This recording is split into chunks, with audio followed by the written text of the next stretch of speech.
안녕하세요. 다산 부동산 파트너 공인중개사 서미라입니다. 2022년 7월 29일 기준 다산 신도시 아파트 KB 시세와 부동산 동향을 알아보도록 하겠습니다.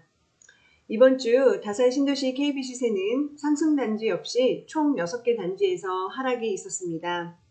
5월, 6월, 7월에 걸쳐 파란색 사인들이 좀 더 늘어나고 있는데요. 거래량이 급감한 가운데 급매만 겨우 나가는 상황이 이어지다 보니 어찌 보면 당연한 결과입니다. 먼저 KBC 세표를 보시겠습니다.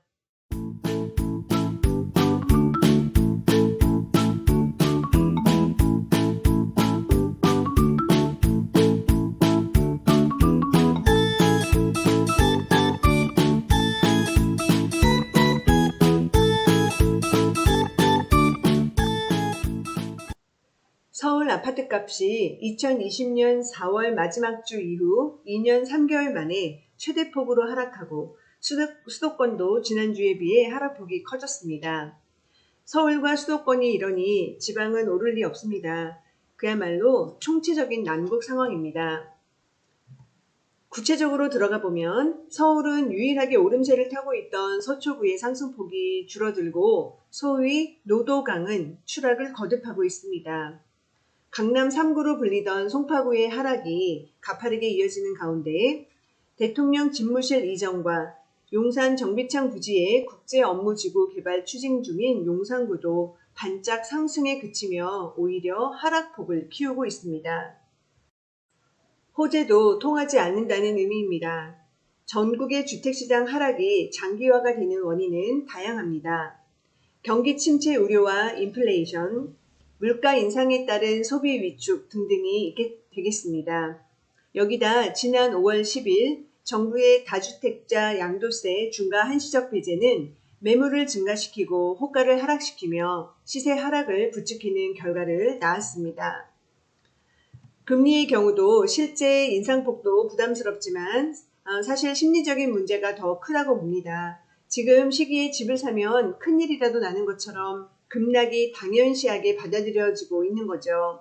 한국은행 기준금리는 올 들어 급격하게 상승 중입니다.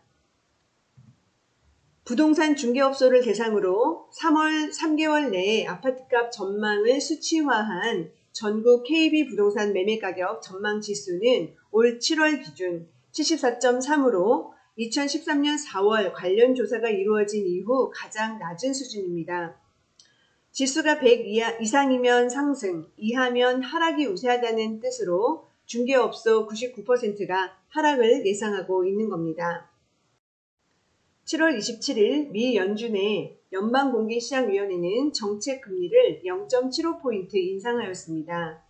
연이은 자이언트 스텝이었는데요. 이로써 한미 기준금리는 약 2년 5개월 만에 다시 역전되었습니다. 아이러니하게도 연방공개시장위원회 발표 당일 미 증시는 큰 폭으로 상승 마감하였습니다. 지금은 모든 게 깜깜한 암흑과 같은 시기입니다. 불안감이 최고조로 이른 지금 대부분 사람들의 예상처럼 대한민국의 아파트 시장은 붕괴되는 것일까요? 정부가 세제 정상화의 일환으로 양도세와 종부세 경감을 이미 시행했거나 추진 중에 있지만 취득세 개편에 대해서는 고민이 많은 듯 보입니다.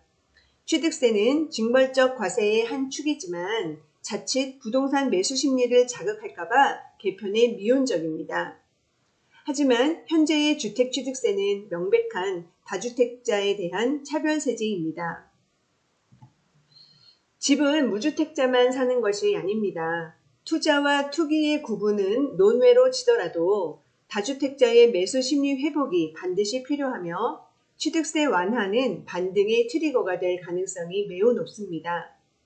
줄곧 상승만 하는 시장이 비정상적이듯 하락만 이어지는 것도 건강한 시장이 결코 아닐 것입니다. 무엇보다도 지금의 대한민국 부동산 시장에서는 이동의 자유가 훼손되었습니다.